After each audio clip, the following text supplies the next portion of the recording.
Amém. Que bom. Eu quero, com respeito, é claro, agradecer aos irmãos que ontem adquiriram parte dos livros que eu trouxe e tomando a liberdade de aqui lembrá-los a respeito do material, que ainda tem alguns aí comigo. Ontem, por exemplo, eu falei da declaração de fé para crianças, também falei do livro Vocação, e hoje eu gostaria de apresentar aos irmãos, e vou ficar somente neste, esse livro que é, na verdade, fruto da minha dissertação do meu primeiro mestrado. Na verdade, Jonathan Edwards é alguém que eu pesquiso desde os meus 15 para 16 anos de idade. Não tem tanto tempo assim também. Mas Edwards é uma paixão pessoal, e eu pesquiso sobre esse pastor congregacional que viveu no século XVIII, naquilo que na época era chamado de a Nova Inglaterra, hoje parte dos Estados Unidos, e ele esteve no centro daquilo que ficou conhecido como o primeiro grande despertamento. E eu, pesquisando sobre Edwards, no meu primeiro mestrado, então o meu trabalho resultou nesse livro que tem como título Avivamento, Contribuições de Jonathan Edwards ao Pentecostalismo Brasileiro. Na verdade, Edwards esteve no centro desse grande despertamento, que foi um avivamento que ocorreu naquela região e tocou todo o mundo da época. E esse avivamento foi tão poderoso que ele dividiu a igreja. De um lado ficaram os chamados Novas Luzes e do outro lado os chamados Velhas Luzes. Os Velhas Luzes não acreditavam em nada do que estava ocorrendo naquele avivamento. Já os Novas Luzes acreditavam em tudo. Então, de um lado tinham aqueles que diziam nada é de Deus, do outro lado aqueles que diziam tudo é de Deus. Edwards se colocou no meio desses dois grupos e disse: nem uma coisa está certa e nem outra. Nem tudo é de Deus, mas dizer que nada é de Deus também está errado. Então o que é que precisa? Precisa se desenvolver pelas Escrituras um meio de discernir o que é e o que não é de Deus. Então quando Edwards se apresenta como uma voz para nós, que acreditamos na manifestação do Espírito de Deus, mas que reconhecemos que vivemos dias complexos, dias de confusão, dias de banalização dos dons espirituais. Inclusive há quem brinque com os dons, há quem brinque com línguas estranhas, por incrível que pareça. Então, de um lado há aqueles que tratam os dons de forma banal, e outros que dizem que os dons cessaram. E a igreja nesse tempo precisa de um espírito de discernimento para identificar não só o tipo de água que bebe, mas a fonte da qual jorra esta água. Então esse é um livro que é um convite a nós tratarmos sobre discernimento espiritual em uma época de tanta confusão também espiritual. Além desse, tem outros livros que estarão ali à disposição dos irmãos. Amém, meus irmãos? Amém. Aos Tessalonicenses. Quando você encontrar... por favor, obrigado. Não, está tranquilo. Não, procurando retorno, mas eu já achei. Primeira carta de Paulo aos Tessalonicenses. Quando você encontrar esta carta, localize aí, por favor, o capítulo de número 5. Quando você encontrar o capítulo 5 desta carta, identifique aí, por favor, o versículo de número 23, pois nós leremos este versículo e encerraremos a leitura no versículo de número 24. Os irmãos que encontraram primeira carta de Paulo aos Tessalonicenses, capítulo 5, e versículos 23 e 24, por favor, se manifeste dizendo graças a Deus. Graças a Deus. A palavra do Senhor diz assim a nós: e o mesmo Deus de paz vos santifique em tudo, e todo o vosso espírito e alma e corpo sejam plenamente conservados irrepreensíveis para a vinda de nosso Senhor Jesus Cristo. Fiel é o que vos chama, o qual também o fará. E só os que podem digam amém. Amém. Muito obrigado, e que Deus, por sua graça, mais uma vez abençoe a exposição de sua palavra. Nós estamos diante de um texto que eu acredito que, se não todo ele, pelo menos uma boa parte desse texto, trata-se de algo relativamente conhecido de todos nós. Acho pouco provável que haja alguém aqui que, por menor que seja o seu contato com a Bíblia Sagrada, em alguma medida você já não tenha tido algum contato com estas palavras, estas orientações do apóstolo Paulo a respeito de algo que é fundamental a uma igreja minimamente saudável. Agora, se nós queremos de verdade, pelo menos tentar aqui, entender um pouco mais a respeito de, primeiro, o que é que leva Paulo a tratar sobre isto com esta igreja e para que Paulo tratou sobre isto com esta igreja, é preciso trilharmos pelo caminho correto da interpretação desse texto. E o primeiro passo nesta direção, por incrível que pareça, não é olhar para o texto em si, pelo menos não em um primeiro momento. Em segundo lugar, também não é olhar para aquilo que é chamado de contexto imediato, que são os versículos anteriores e posteriores aos que foram lidos. Na verdade, nesse caso em especial, é preciso olhar para a história. É preciso dar um passo atrás e lembrarmos-nos, ainda que de forma rápida, eu prometo, da história da origem desta igreja. Como é que essa igreja começou? A resposta está basicamente em Atos capítulo 17. O texto nos informa que Paulo chega em Tessalônica e, como de costume, ele procura a sinagoga daquela cidade, e por 3 sábados seguidos, a Bíblia nos conta que Paulo expôs o Evangelho, pregou de forma fiel o Evangelho, e por causa da pregação de Paulo, um número expressivo de pessoas se converteu ao Senhor. Por causa deste número considerável de conversões, Paulo enfrentou uma grande perseguição. Essa perseguição foi tão acentuada que Paulo se viu forçado a deixar a cidade de Tessalônica. É quando então Paulo deixa esta cidade e foge para a cidade de Bereia. Quando Paulo chega em Bereia, Paulo segue cumprindo o seu ministério, e ele então prega o Evangelho em Bereia. E da mesma forma que em Tessalônica, um outro número considerável de pessoas também se converteu. E mais uma vez, por causa da conversão dessas pessoas, Paulo enfrentou uma nova perseguição. E agora Paulo se vê novamente forçado a deixar Bereia. É agora então que Paulo se dirige para a grande e importante cidade de Atenas.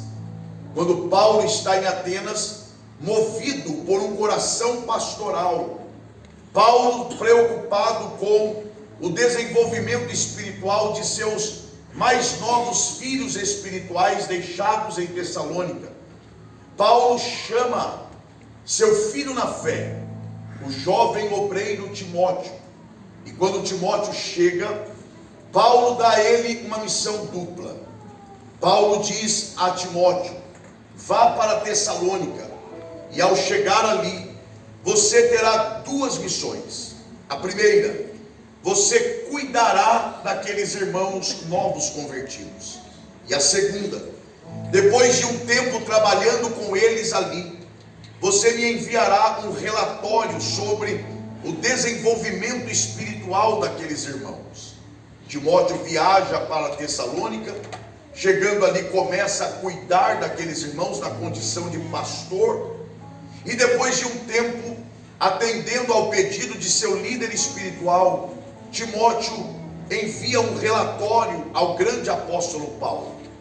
Quando Paulo recebe o relatório desse jovem obreiro, Paulo fica extremamente animado, porque embora aquela igreja fosse formada majoritariamente de novos convertidos, todavia, primeiro, aquela igreja continuava crescendo.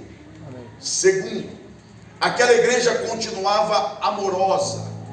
Terceiro, aquela igreja continuava crendo nas mesmas verdades que Paulo havia ensinado àqueles irmãos tempos atrás.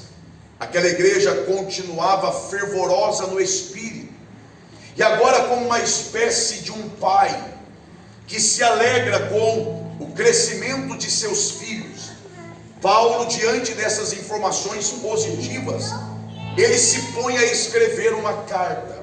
Isto mesmo, esta carta da qual nós lemos parte, é esta reação de Paulo, é esta resposta de Paulo a estas informações que ele recebeu. É por isso que quando Paulo escreve esta carta, ele tem clareza sobre o que ele quer com ela. Paulo, quando escreve esta carta, por exemplo, ele escreve em primeiro lugar para elogiar aqueles irmãos. Paulo escreve esta carta também para fortalecer ainda mais a fé daqueles irmãos. Paulo também escreve esta carta para preparar esses irmãos para futuras batalhas que eles ainda haveriam de enfrentar. Paulo, mesmo à distância, e isso me chama a atenção, ele trata de questões escatológicas, o que é significativo considerando a complexidade do assunto e o fato de que ali estavam novos convertidos. Mas Paulo trata sobre isso. E agora, no final desta carta, já naquilo que a gente pode chamar de um apagar das luzes desta carta, no capítulo 5, Paulo ele faz uma espécie de resumo dos principais fundamentos da vida cristã. Dentre esses resumos, ou dentre esses fundamentos, eu destaco alguns, como por exemplo, Paulo fala sobre a nobreza da gratidão, quando ele diz: em tudo dai graças. Observe que Paulo não diz para dar graças por tudo, mas ele diz para dar graças em tudo. Paulo também fala sobre a necessidade vital da oração, quando ele fala: orai sem cessar. Paulo fala sobre o poder renovador da alegria, quando ele diz: regozijai-vos no Senhor. Paulo também fala sobre o perigo de extinguirmos o espírito das nossas reuniões, quando ele diz: não extingais o espírito. Paulo também fala sobre a elevada importância da profecia no culto. E agora, quando Paulo está para encerrar esta carta, Paulo, que já no capítulo 4, isto é, no capítulo anterior, ele já havia tratado sobre esse assunto, ele retoma o tema. E ao retomar esse tema, do qual eu já irei falar, ao retomar esse tema, é claro, Paulo está demonstrando a centralidade desse assunto. Paulo está reafirmando a importância desse assunto. É como se Paulo estivesse autenticando, mostrando a esta igreja de novos convertidos, de que este assunto é um assunto caro, de que esse assunto é um assunto que deve ser tratado com centralidade. Qual é o assunto? É esse que nós lemos no versículo de número 23 em especial. Paulo retoma o tema da santificação. Se você pode, com alegria e com força, diga bem forte assim: santificação. Santificação. É isso mesmo. Paulo, no capítulo anterior, no capítulo 4, ele já havia tratado sobre santificação, mas agora, é claro, inspirado pelo Espírito Santo, guiado pelo Espírito, ele entende pelo Espírito a necessidade de retomar esse tema, e ele trata sobre esse tema novamente no fim da carta, como uma espécie de selo, como uma espécie de coroamento, como uma espécie de autenticação da carta. E quando Paulo trata sobre esse tema que é central à fé cristã, o tema da santificação, eu fico impressionado com a capacidade de Paulo. Aliás, Deus não erra nas suas escolhas. O Deus que planta a capacidade em alguém, planta para ele mesmo colher os frutos para a sua glória. Paulo, amém, ele demonstra uma capacidade que está quase extinta hoje. Paulo é alguém que fala pouco, mas quando fala diz muito. Eu conheço pessoas, e acredito que você também, porque essa espécie está proliferando, pessoas que falam muito, mas não dizem nada. Eu, por exemplo, conheço pessoas que falam, e quando você pensa que ela está acabando, que nada, só está começando. E quando finalmente, por resposta de oração, ela termina de falar, você passa o filtro e chega à conclusão que ela falou e não disse nada. Paulo é o contrário. Paulo falava pouco, mas quando falava, dizia muito. Para você que está atento, este versículo que nós lemos, em especial o 23, é a prova cabal disso. Porque em apenas um versículo, isso mesmo, em apenas um versículo, Paulo é capaz, e eu vou afirmar isso, de definir a doutrina da santificação em sua totalidade. É isso. O versículo 23 que nós lemos é a definição máxima da doutrina da santificação. Porque vejam, Paulo divide esse versículo em 3 partes. Tenham paciência comigo. Paulo divide esse texto em 3 partes. Na primeira, ele fala sobre a natureza da santificação. Na segunda, ele fala sobre o alcance da santificação.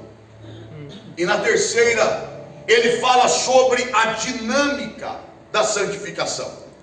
Se você estiver atento ao texto, e eu não sei se é possível projetá-lo aqui, você perceberá que Paulo abre o versículo, mostrando-nos a respeito da natureza da santificação.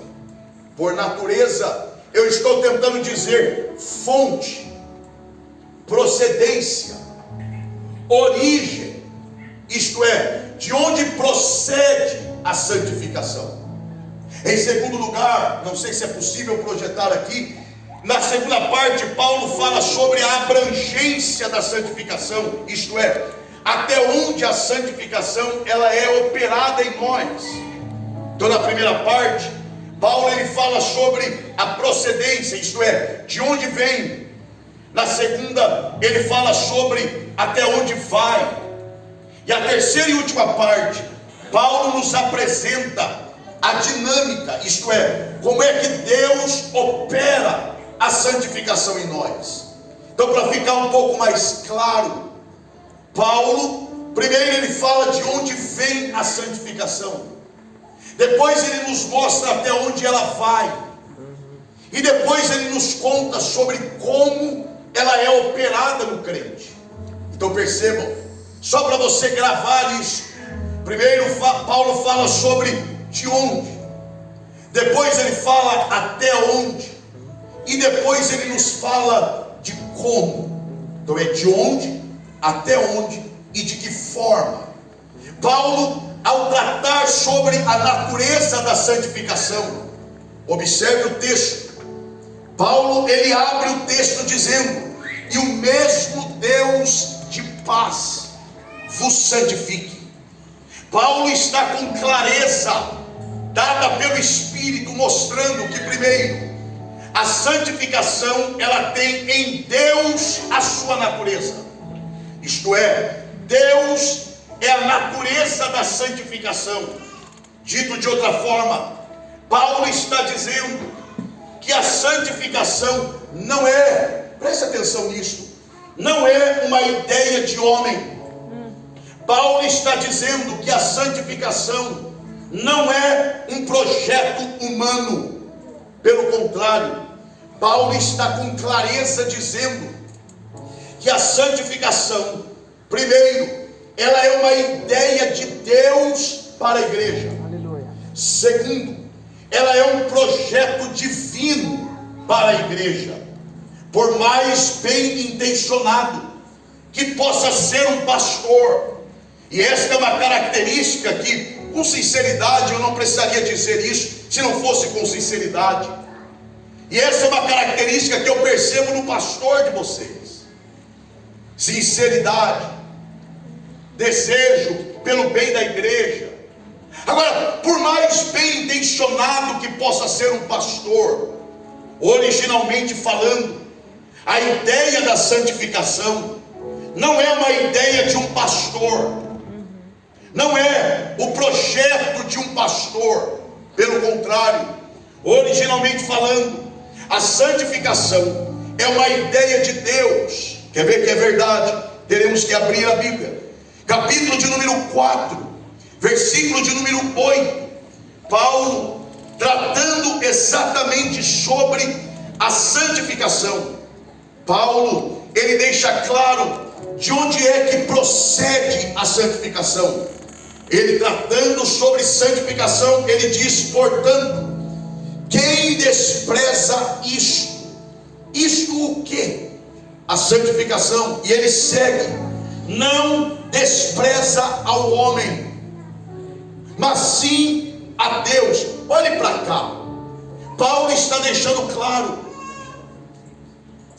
que quando alguém despreza, rejeita ou dá as costas a alguém que prega ou ensina a respeito da santificação, não está desprezando a quem prega.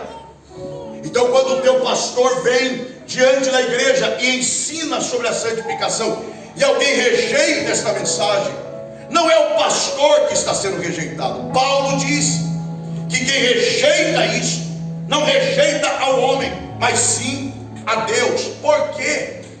Porque a santificação não é uma ideia de homem.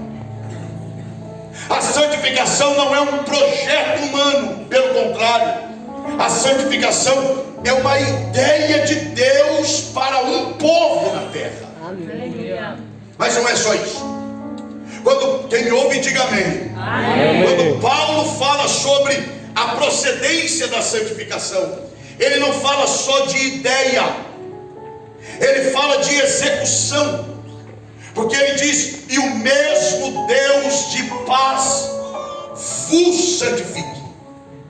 Ouçam isso.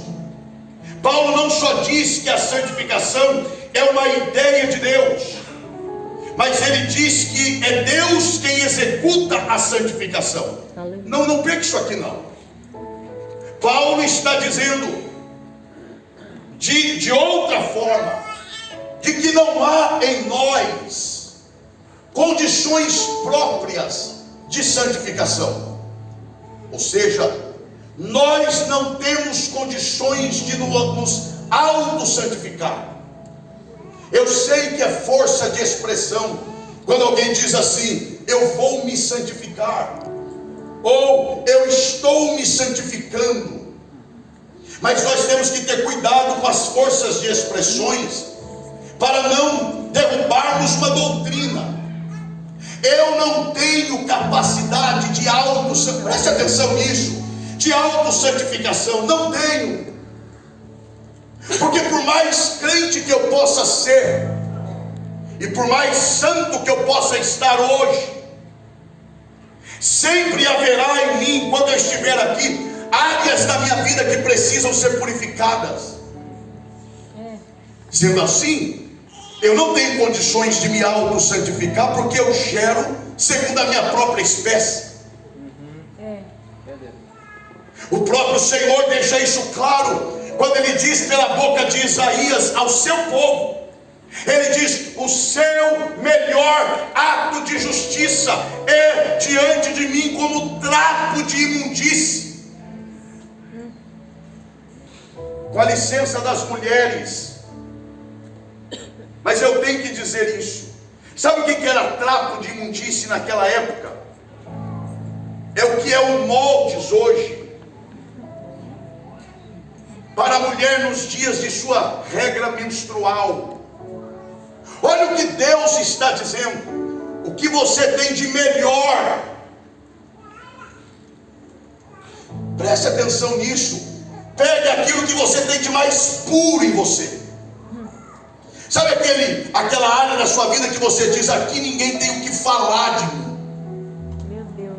Deus diz: o que você tem de melhor perto de mim é trapo de imundície.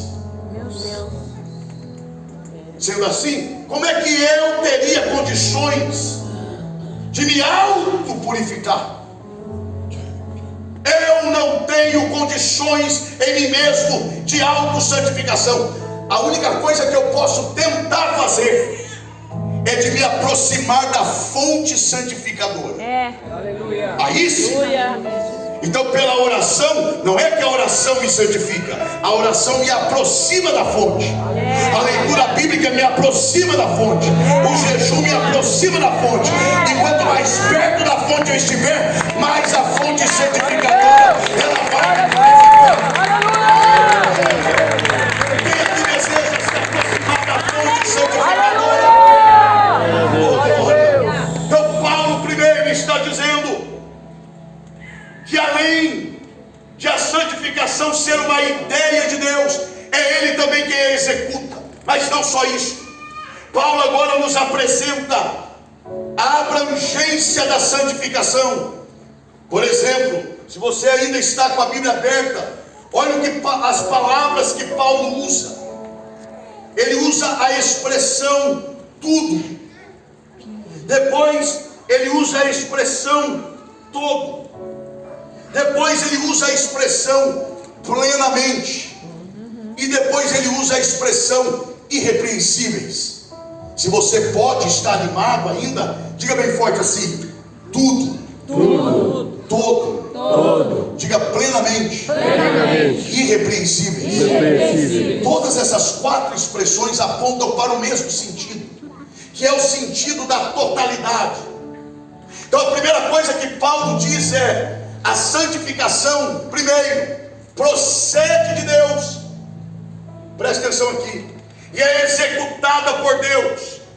Em segundo lugar, Paulo também está dizendo que quando a santificação de fato é operada por Deus em nós, essa santificação não é parcial, mas ela é uma santificação integral. Ela não toca apenas uma parte da vida, ela toca toda a vida. Eu não estou tentando dizer que enquanto estivermos aqui na terra poderemos ser santos 100% ou totalmente santos. Não é isso. O que Paulo está ensinando é que a verdadeira santificação operada por Deus, ela não toca só o corpo, ela toca todas as faculdades humanas.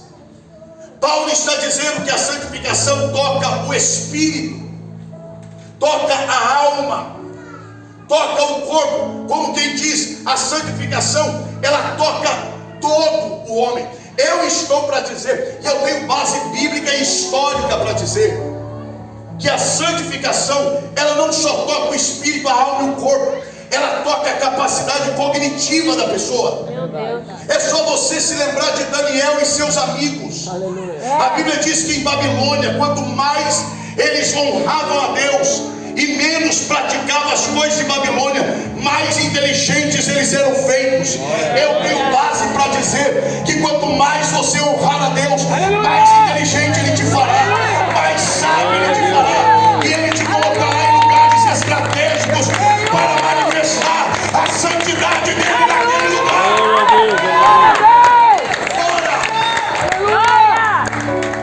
Entre colocar um ímpio e um santo em posição estratégica, qual é a preferência de Deus? Meu Deus. Por isso eu afirmo que a santificação operada por Deus de fato, ela não toca só aspectos espirituais, ela toca todo o ser humano. Pastor, eu não sei se dá para me dar um pouquinho de retorno aqui. Pastor, eu tenho dificuldades cognitivas. Busque a Deus, honre a Deus, seja santo para Deus, e Deus não ficará devendo nada a você. Nada. Mas eu preciso adiantar. Paulo então diz sobre a fonte, a execução e o alcance. Começa em Deus, é operada por Deus e toca o homem todo. Mas aqui, pastor Rodrigo, é a parte que para mim é a mais bela, porque agora Paulo se desloca da questão da origem, da dinâmica. Como é que é feito? Como é que é esse negócio de santificação? Paulo diz que a santificação é operada no espírito, na alma e no corpo. Participe aqui comigo, por favor. Diga espírito, alma e corpo. Olha a ordem: espírito, alma. Isso não é casual. Você tem um homem que está sob o domínio do Espírito para escrever. E ele diz que a santificação, ela é operada assim: no Espírito, na alma e no corpo. Essa ordem não é acidente. Essa ordem não é casualidade. Se ele coloca que a santificação é operada no Espírito, na alma e no corpo, esta é a ordem. Qual é a ordem então? Começa no Espírito, Aleluia. passa pela alma, Aleluia. e termina no corpo. Aleluia. Vamos entender isso aqui. Mas antes temos que gravar. Então diga bem forte, só quem quiser. Diga assim: começa no Espírito, Começa no Espírito, passa pela alma passa pela alma. e termina fora para dentro. Ela começa de dentro para fora. Meu Deus. O fato é, olhe para cá, o fato é que Paulo coloca a obra da santificação como começando no Espírito, passando pela alma e concluindo no corpo. Pastor, o senhor está dizendo que existem 3 santificações? Não estou dizendo isso. Eu estou dizendo que a santificação é uma só, mas é operada em 3 etapas. Porque é Paulo que está dizendo. E todo o vosso, e nós vamos devagar, mas vamos chegar. E todo o vosso espírito, e alma, e corpo. A questão agora, para você que está atento, é esta: o que é santificação no espírito? O que é santificação na alma? E o que é santificação no corpo? Bom, a gente tem que apelar para o próprio Paulo, porque se é ele que está dizendo sobre santificação no Espírito, do que ele está falando? Aí ele mesmo responde em Efésios 2, quando ele diz que até que Cristo nos encontrasse, nós estávamos mortos. Não é meio morto, não é quase vivo, não é meio lá, meio cá. Não, Paulo diz que nós estávamos mortos em nossos delitos e pecados. Que morte, preste atenção nisto, que morte é esta? Esta não é outra morte senão a morte espiritual. O que é morte espiritual? É a morte no espírito. Pastor, o que é morte no espírito? Jesus falou disso quando ele disse: deixe que os mortos sepultem os seus mortos. Que negócio é esse de morto sepultar morto? Jesus está dizendo: deixe que os mortos espirituais sepultem os seus mortos físicos. Porque o homem, preste atenção aqui, porque o homem sem Deus é considerado morto no espírito. Qual é o sintoma de alguém morto no espírito? Ele não tem desejo por Deus, ele não tem interesse em nada que diz respeito a Deus. Nada disso aqui atrai ele, nem um hino, nem uma mensagem, nem a figura de um pastor, nada. Tudo que diz respeito a Deus, ele é avesso. Esse é o sintoma máximo de alguém morto no espírito. Ele está separado de Deus, ele não deseja Deus, ele não anseia as coisas de Deus. Esta é a condição de alguém morto no espírito. No entanto, Paulo diz que quando estávamos nesta condição, Paulo diz que quando Cristo nos encontrou, olha o termo que ele usa, ele nos vivificou. Essa expressão vivificou quer dizer, ele gerou vida na morte. Ele injetou vida onde só tinha morte.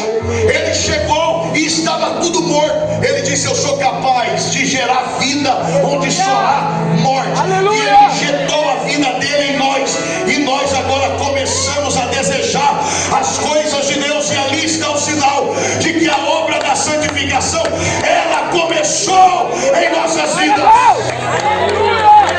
Mas a gente tem que entender isso um pouquinho mais.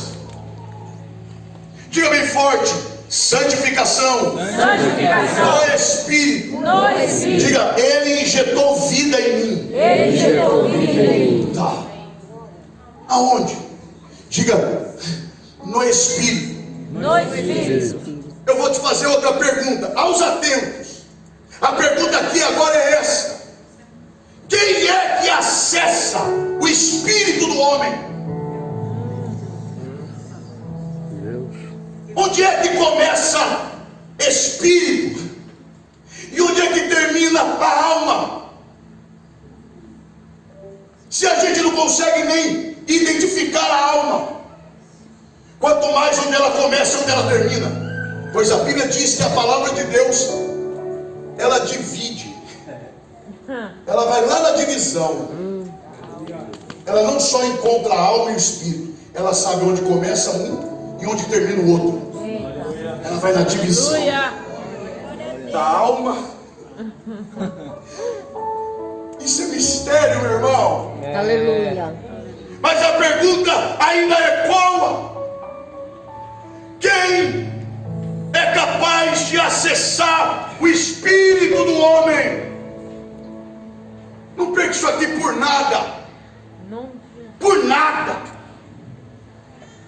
Por amor à sua vida espiritual. Eu queria na minha juventude ter ouvido isso.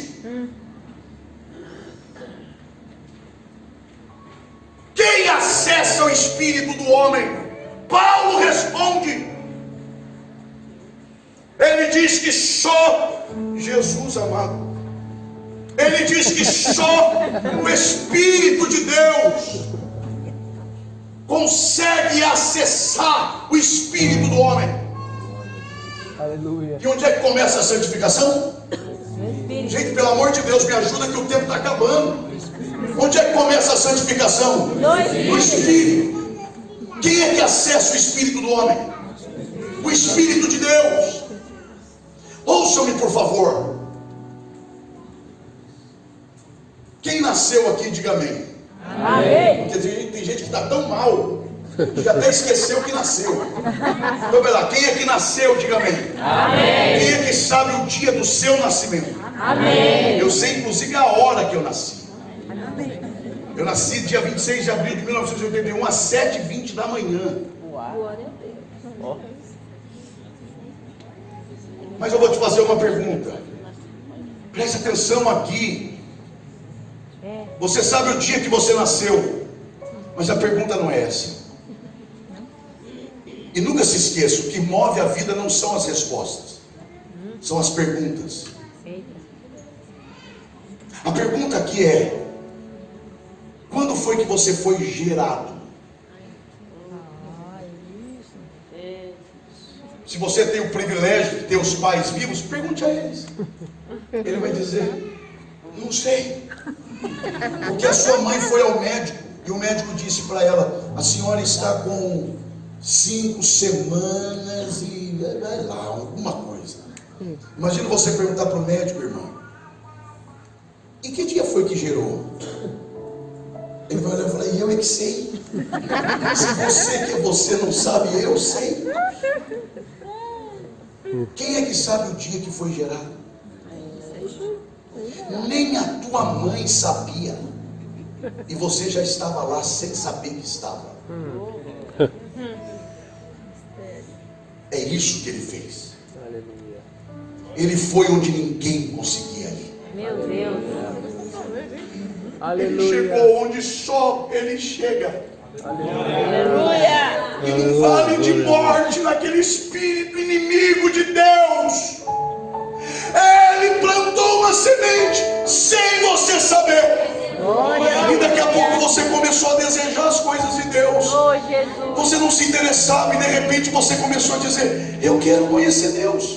O que é isso? Sintomas de uma vida que começou a crescer na presença de Deus. Mas aí é preciso adiantar. E Paulo agora, ele sai do Espírito e ele diz que aquilo que começa no Espírito passa pela alma. O que é a santificação na alma? Bom, para a gente tentar responder isso, tem que perguntar para Paulo: o que é alma para você? Para Paulo, alma é a sede dos desejos. A alma para Paulo é a central das vontades. Para Paulo, a alma é a base dos ideais. Quem está me entendendo, diga amém. Amém. O que é a alma para Paulo? A alma para Paulo, preste atenção, é aquilo que faz o teu coração bater mais forte. É a sede dos desejos. Eu vou falar de outra forma. É o sentimento por detrás do sentimento. Sabe o que é alma para Paulo? É aquilo que leva você a sentir o que você diz assim: como é que eu estou sentindo isso? Eu não quero isso. Eu não desejo isso. O que é isso dentro de mim? Olhe para cá. Para Paulo, a alma é a sede dos desejos. Porque o corpo, eu vou ser bem objetivo, porque o corpo faz. Preste atenção nisso. O corpo faz o que a alma deseja. peço que você que ama a Bíblia, repita por favor. Diga: o corpo faz o que a alma deseja. Agora olhe para cá. Olhe para a Bíblia. O que é santificado primeiro? A alma ou o corpo? E a alma é o que? É a sede dos? E o corpo faz o que a alma? Vamos lá.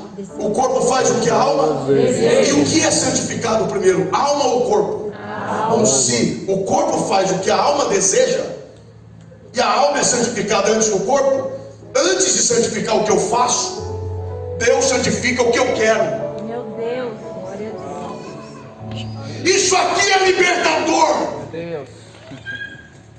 E é por isso que eu digo que na minha juventude eu queria que alguém tivesse me ensinado de que santificação, por amor que você tem a Deus, de que santificação não é mudança só do que eu faço.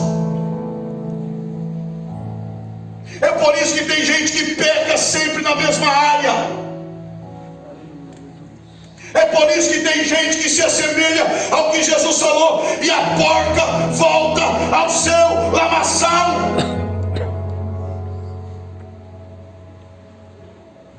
Porque as pessoas acham que santificação, que santidade é só não fazer o que não deve. Não é. Porque antes de santificar o que eu faço, Deus santifica o que eu quero. Os meus desejos. Santificação, portanto, é o alinhamento do meu coração ao de Deus. Quanto mais santo eu for, mais eu vou amar o que Deus ama. Não se trata de eu não pecar, se trata de eu não querer. É isso. Se trata de realinhar o espírito. Sabe o que é santificação na prática? É a resposta da oração de Jesus. Pai, faça na terra a tua vontade como é feita no céu. Alinhe a terra ao céu. Sabe o que é santificação? É o que Deus prometeu na boca de Ezequiel: porém em vós o meu espírito. Primeiro ele diz o que faria, e agora ele diz como fará. Ele diz: tirarei o vosso coração de pedra e colocarei um coração de carne. Ele diz: primeiro eu vou colocar o meu espírito em vocês. Sabe como? Eu vou tirar o coração de vocês, e no lugar eu vou pegar o meu e vou colocar. Aleluia! Vocês vão sentir o que eu sinto. Aleluia! Vocês vão amar o que eu amo. Aleluia! Vocês vão odiar o que eu Glória odeio. a Deus! Vocês vão ansiar o que eu Glória a anseio. Deus! Vocês não vão deixar de pecar apenas por legalismo. Vocês vão deixar de pecar porque eu odeio o pecado, e vocês também odiarão o pecado.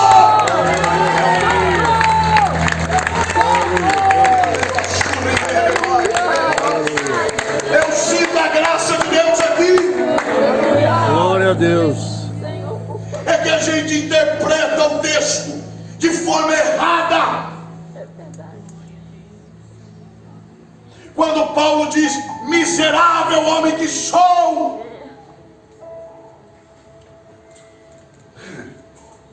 o bem que eu quero fazer, não faço, e o mal que eu não quero está diante de mim. A gente pega isso como algo negativo, mas não é. O bem que eu quero e o mal que eu não quero. Antes pecava querendo. Antes pecava porque queria. Antes fazia projetado. Mas agora Paulo está dizendo: aquilo que eu queria, já não quero mais. É sinal de que alguma coisa já mudou dentro de mim. Há uma nova lei dentro de mim. Antes só existia a lei da carne, da morte, da perdição, mas agora não. Agora existe uma luta interna, porque uma nova lei foi impregnada pelo Espírito. Quem crê nessa palavra, levante a mão e dê um brado de glória. Olha isso. Começa no Espírito, passa pela alma e termina onde? Vamos lá? No corpo. Começa onde? Começa onde? Passa por onde? Termina onde? Vamos mudar isso. Quem é que acessa o espírito do homem? Então vamos lá. Começa onde? Onde só Deus vai. Passa por onde? Onde só eu sinto. E termina onde? Onde todos vêm. Não fica só onde Deus vê. Começa lá. Depois eu começo a sentir. Mas daqui a pouco vão me olhar e vão dizer: o que aconteceu? Você não era assim. Diante de uma situação dessa, você já tinha estourado fazia tempo. Você não trata mais as pessoas como tratava. Você não responde mais como responde. Você não está vestindo mais o que vestia antes. Sabe o que é isso? É algo que começou onde você não viu. Mas começou onde nem eu sabia. Mas ele começou lá na escuridão do meu espírito. É que a nossa mente não alcança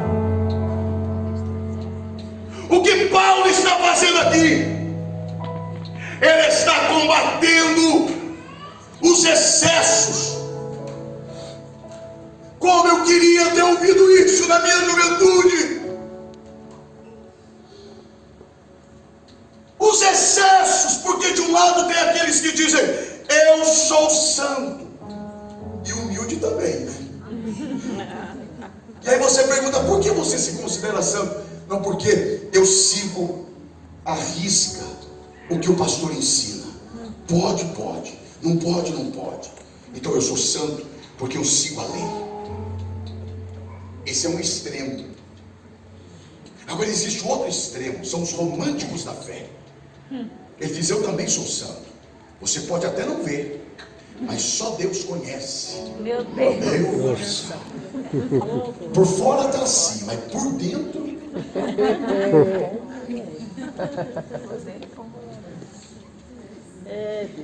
E ainda fecha os olhinhos, põe a mão no coração e diz: porque afinal de contas Deus só quer o coração. Aí vem Paulo e diz assim: ó, não é nem uma coisa e nem outra. Então o que é, Paulo? Tudo. Meu Deus. É espírito, é alma e é corpo. Aleluia. Aleluia. É o que ele ensina em Romanos 12. Rogo-vos. Quando você me vê aqui levantando a voz, pedindo pelo amor de Deus, para você prestar atenção. Não é o clamor de um pregador que precisa da sua atenção pessoalmente, porque eu não preciso dela. Eu estou clamando pela sua alma. Deus. Aleluia. Paulo já fazia isso quando ele diz: rogo-vos. E ele ainda põe mais peso, dizendo: pela compaixão de Deus. E aí ele diz: que apresenteis, torne visível os vossos corpos. Sim. E depois ele diz: e renove a sua mente. Eu pergunto: você consegue ver o que vai na minha mente? Sim ou não? Não. Não. Mas você consegue ver o que eu visto? Sim. É isso que Paulo está dizendo. Paulo está dizendo: se é para entregar no altar, tem que entregar o que só Deus vê, mas tem que entregar também o que os homens veem. Aleluia. Quem aqui quer entregar tudo no altar? Aleluia! Glória a Deus. Eu vou começar a encerrar aqui, prometo. Só mais uma pergunta, eu acho. Vou lutar. Pode ir para frente. Todas as minhas forças eu vou lutar. Deixa Deus usar. Essa é uma pergunta central. Por que a igreja tem que ser santa? Ah, pastor, a igreja tem que ser santa. Eu não me canso de falar isso, porque isso é central. A igreja tem que ser santa para ir para o céu. Quer dizer que se não tivesse céu, ia viver de qualquer jeito. É por isso que tem gente que vive pecando. Porque quem é que consegue ficar pensando no céu o tempo todo? Aliás, tem gente que no culto não pensa no céu. Meu Deus. Que dirá no serviço. Fica lá no seu serviço, trabalhando, dizendo céu, ô céu, lindo, lindo céu. Você vai ver o céu que você vai encontrar no RH. Ninguém fica meditando no céu o tempo todo. Eu passo um dia sem pensar no céu. Que isso, pastor? O sangue de Jesus tem poder. E qual é o problema? Eu não posso parar de pensar em Jesus.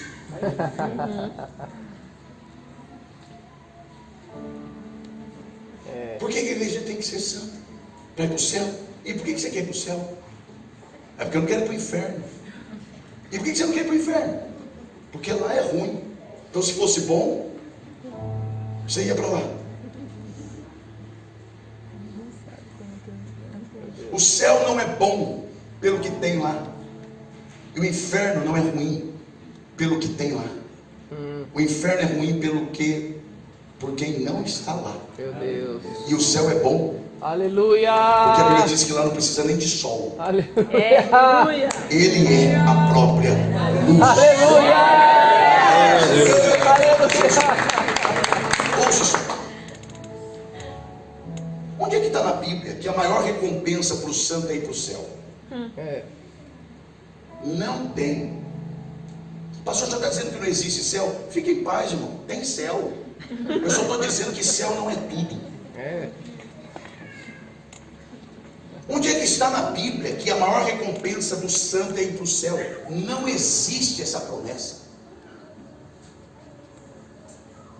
Jesus disse: bem-aventurados limpos de coração, porque estes vão para o céu? Não, porque estes verão a Deus. Aleluia. E aí não importa se é lá. É isso mesmo. Segui a paz com todos e a santificação, sem a qual ninguém verá o Senhor. Aleluia, Jesus. Paulo disse, quando surgir a última trombeta, o que é mortal se revestirá do que é mortal, o que é corruptível se revestirá do que é incorruptível. E nós iremos para o céu? Não.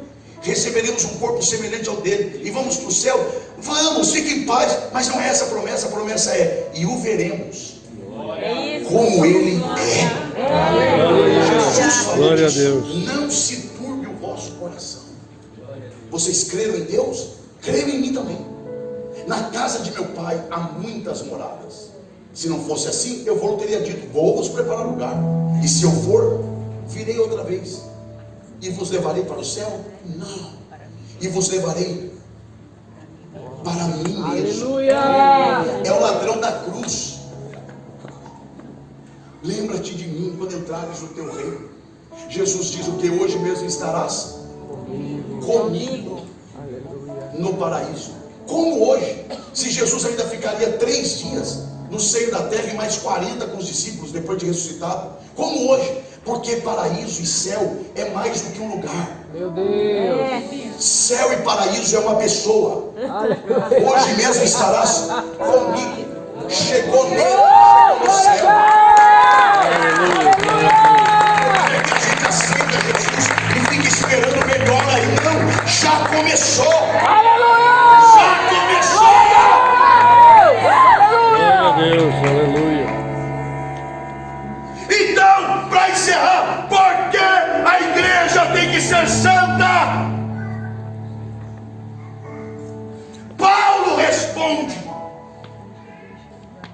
pastor, o senhor gosta de Paulo? E não vou gostar.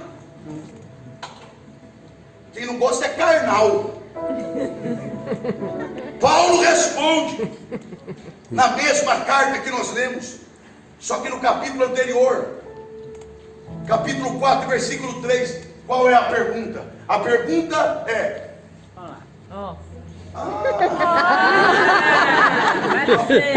maravilha, mano. Voltou. Aí, ó. A pergunta é: por que a igreja tem que ser santa?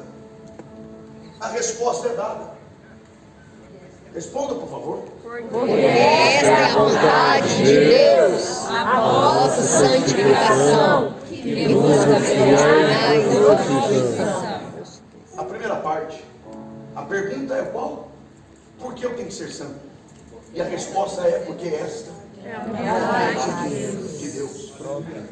Amém. Glória a Com Deus. céu ou sem céu. Olhe para cá. A pergunta é: por que eu tenho que ser santo? Vamos tornar essa resposta popular. Não vamos falar porque esta é a vontade de Deus. Por que eu tenho que ser santo? Porque Deus quer que eu seja. E isso basta. É fim de papo. Se é o que Ele quer, é o que será feito. Duas verdades, e eu prometo, te dou a minha palavra, que eu tento terminar. Primeira verdade: Paulo usa a expressão vontade, e isso é libertador. Porque ouça, a Bíblia diz, o próprio Paulo disse, que a vontade de Deus é o quê? Boa, perfeita e agradável. E ele diz que a santificação é o que de Deus para nós? A sua vontade, que é boa, perfeita e agradável. Vamos ser sinceros entre nós aqui, que somos irmãos iguais em Cristo. Ouçam isso. Vamos ser sinceros. Mas a gente se aproxima da santificação como se fosse um favor feito a Deus. Eu preciso ser santo para honrar a Deus, para agradar a Deus. Deus deve olhar e dizer: o que é? Você está me dizendo que você quer ser santo para me beneficiar? Vou perguntar de outra forma. Quando eu sou santo, o que é que muda em Deus? Nada. E quando eu não sou? Nada. Meu Deus. Quando eu sou santo, o que é que Deus ganha com isso? Nada, porque Ele não tem falta de nada. O que é que Ele precisa ganhar? E quando eu não sou santo, o que é que Ele perde? Nada. Então quem é que ganha quando é santo? Quem é santo. E quem é que perde quando não é santo? Quem não é santo. Eu vou falar abertamente. Quando Deus diz na sua palavra para o solteiro não praticar sexo, você acha que quando um jovem não casado ou uma jovem não casada faz sexo, o que a Bíblia chama de fornicação, Deus perde? Não, quem perde é quem faz isso. Quando Deus diz para o casado: não traia o seu cônjuge, Deus não está dizendo faça porque isso vai fazer bem para mim. Não. Quando Deus diz para uma moça, para um moço, não pratique sexo antes de casar, sabe o que Ele está dizendo? Eu estou protegendo você. Meu Deus. Eu estou preservando a sua saúde física, emocional e espiritual. E mais, eu estou preservando a sua história. Aleluia. Porque um dia você vai ser mãe e pai. E se o teu filho pedir para você contar a sua história da sua adolescência, você vai poder contar toda a verdade? Ou você vai ter que pular? Meu Deus. quando Deus diz não faça, Ele está dizendo: eu estou protegendo vocês. Meu Deus. Por que vocês acham que Deus proibiu carne de porco para Israel? Carne boa de porco? Pena dos adventistas. Pena. Pastor, o senhor está zoando? Não estou zoando não. Eu tenho dó. Porque pense num negócio bom. A pururuca. Meu Deus. Pelo amor de Deus, meu irmão. Aí Deus vai e diz para o povo: não coma. Que Deus mau é esse? Que cria o sexo e proíbe. Ele não proíbe o sexo. Ele normatiza o sexo. Imagine um jogo de futebol sem as laterais e sem a linha de fundo. Não tem jogo. A graça do jogo são os limites. Meu Deus. Por que Deus proibiu carne de porco? Porque o povo de Israel era apressado por natureza. E para se matar um bicho possivelmente na carne de porco, tinha que passar 8, 10, 12 dias cozinhando a carne. Naquela época, como o povo era afoito para não morrerem no deserto, Deus disse: está proibido comer. Não é porque eu não quero que vocês se sintam bem, é que eu não quero que vocês morram. Obrigada, Senhor. Por que os judeus têm aquela trancinha aqui? Por causa da navalha na época. Porque quando eles iam cortar aqui, eles cortavam isso aqui e muitos morriam. Deus falou: está proibido, deixa crescer. Que Deus é esse que se agrada de cabelo crescido aqui? Não, é para você não morrer. Porque antes de qualquer coisa vem a vida, a dignidade humana. Honre a tua mulher e proteja a sua casa. Aleluia. Proteja os seus filhos. Aleluia. Quando eu sou fiel à minha mulher, eu estou protegendo as minhas filhas de um drama. Aleluia. Aleluia. Eu sei que é duro ouvir. Aleluia. Imagine falar. Aleluia. Mas a segunda verdade a gente encerra. Eu falei que era 2, então eu estou dentro. Diga bem forte para você uma vez só: vontade. Vontade. Como eu queria ter aprendido isso. Como eu queria. Não, eu que estou falando. Eu queria tanto. Diga de novo: vontade. Vontade. Sabe o que é vontade aqui? Além de outras coisas que não dá para a gente falar. Porque ali é lei e propósito. Mas além de lei e propósito, vontade aqui é desejo íntimo do coração. Vou te fazer uma pergunta: você revela desejo íntimo do coração para todo mundo? Não. Para quem você revela desejo íntimo do coração? Para quem você ama e em quem você confia. Eu vou te fazer outra pergunta: Deus exige santidade de todo mundo? Não. De pecadores Ele não exige santidade. De pecadores Ele exige arrependimento.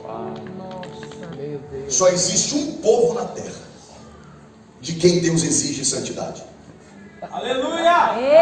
Da igreja. Sabe o que? Glória a Deus.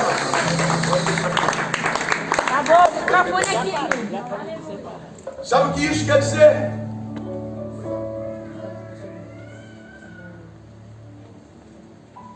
Isso quer dizer que ser santo não é um peso. Eu sei. Está melhor do que com o microfone. Pega em Que isso? Ele não está desfigurado. Eu vou levar ele para passar 3 meses lá em Mogi das Cruzes comigo. Eu vou estar com cara de bebê de novo. É o Jesus, pastor. Vontade é desejo íntimo. O problema é que nos ensinaram. Escute isso aqui. Nos ensinaram que a santidade é um peso, é um fardo. Quer ver que é verdade? Eu sei que quando eu li, e o mesmo Deus de paz vos santifique, pelo menos uma pessoa pensou lá no íntimo: é hoje que a gente apanha. Porque nós criamos a ideia de que santificação é um peso, é um fardo, é uma carga. Fale com os jovens sobre santidade, eles já se armam. Porque nós criamos a ideia errada de que santidade é não faça, porque se fizer. Não. Ser santo não é um peso. Ser santo é um privilégio. Aleluia. Dado apenas a um povo na terra. Aleluia. É o que Deus falou. Aleluia. E se o meu povo, que se chama pelo meu nome, ele não diz que chama, ele diz que se chama. Quando alguém pergunta: como é que você se chama? Está perguntando o quê? Qual é o seu? É isso que Deus está dizendo. E se o meu povo, que é chamado pelo meu nome, porque quando o povo olha de fora, não diz Israel, diz povo de Deus, igreja de Deus. Ser santo é carregar a marca do próprio Deus na vida. Isso não é um peso, isso não é um fardo, isso não é uma carga. Carregar a santidade de Deus em nós é um privilégio. Se parecer com Ele, quem deseja viver assim, se coloque em pé, adorando ao Senhor nesta noite. Glória a Jesus. Nós vamos orar, Sim. mas antes eu preciso dizer isso a esta igreja. E o mesmo Deus de paz vos santifique. Aleluia. Que Deus é esse? O Deus de paz. E o escritor aos Hebreus diz: segui a paz e a santificação. O que vem primeiro? Paz ou santificação? Então o que é que vem primeiro? E depois? Porque ninguém consegue ser santo em guerra. Porque eu dependo de você para ser santo, e você depende de mim para ser santo. Primeira vez que eu vou pedir para você fazer isso hoje. Olhe para quem está ao seu lado e diga: por incrível que pareça, você depender do seu ânimo e está perdido, meu irmão. Olhe para ele e diga assim: por incrível que pareça, eu dependo de você para ser mais santo. Qualidades que você não tem, mas você tem qualidades que eu não tenho. No que te falta, eu te completo, e no que me falta, você me completa, e juntos formamos um corpo perfeito